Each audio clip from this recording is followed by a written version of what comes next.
So ayun na nga guys, nandito na tayo sa bahay at hindi na ako nakapag-vlog nung paalis na tayo, pauwi. So yun nga, ang sabi ko kahapon is magluluto ako ng beef pares. Kaya lang is naudlot, hindi tayo nakapagluto. Bakit? Pagdating natin, nasa office na pala tayo, tumawag na si Mrs. na nagluto na siya at nakapaghanda na at kakain na lang pagdating. So pagdating ko dito, ayun nga, kumain na lang ako kasi ang sarap pa naman ng luto. Ginataang manok, tapos may pritong manok din. So syempre kumain tayo, sarap nun. Naparami yung kain natin. So ngayon, sa atin lang. ngayon, magluluto tayo ng beef pares. So ang mga sangkap na gagamitin ko ay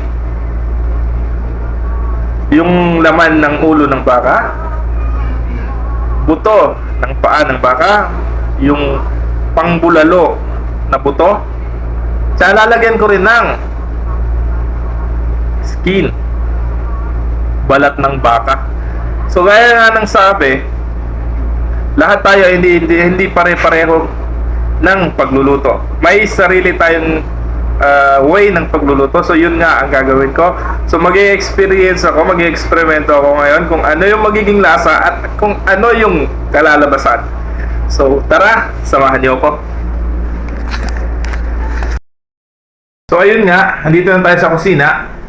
Ipapakita ko sa inyo kung ano yung sinasabi kong gagamitin ko. So eto, laman ng ulo ng baka. So eto yung pang beef bulalo. Yung buto lang hindi yung sinasabing laman. Tsaka ito yung buto ng paa mismo. Tapos lalagyan ko rin ng balat ng baka. So yun nga, tara, samahan niyo ako. At ilalaga muna natin to bago natin lutuin. Kasi nga, syempre kailangan natin palang putin. Hindi naman pwede lutuin agad tapos kakainin mo sobrang tigas. Hindi naman pwede nga, di ba? So, tara.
So yun na nga, at ilalaga natin siya ng 30 to 1 hour.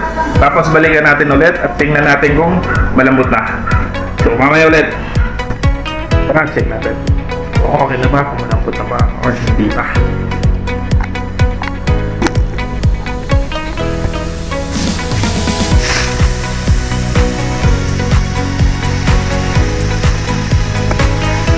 Pinapatingaw pa natin.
Ito na siya guys.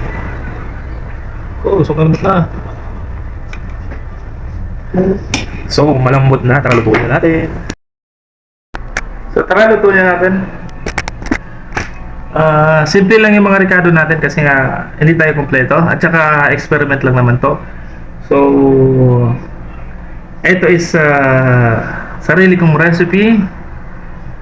So tingnan natin kung ano kilalabasan. So let's G.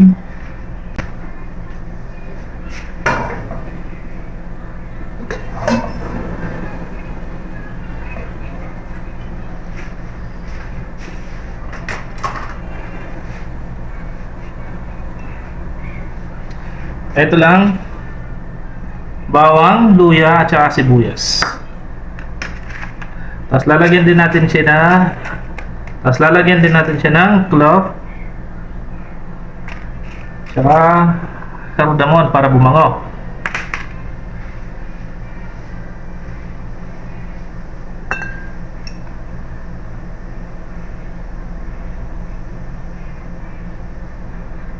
Mantik-mantika na.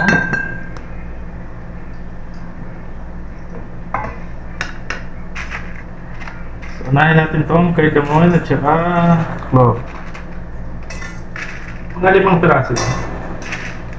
Tapos 5 piraso lang din na clove. Yan.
So yun nga, timplahan ko muna.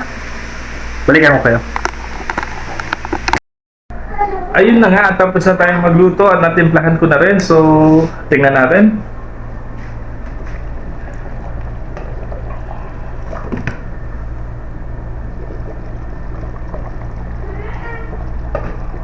Ang bango.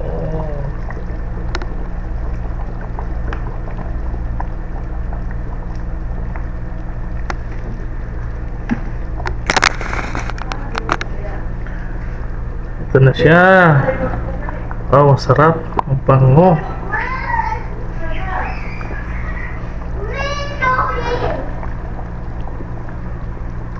Lambo.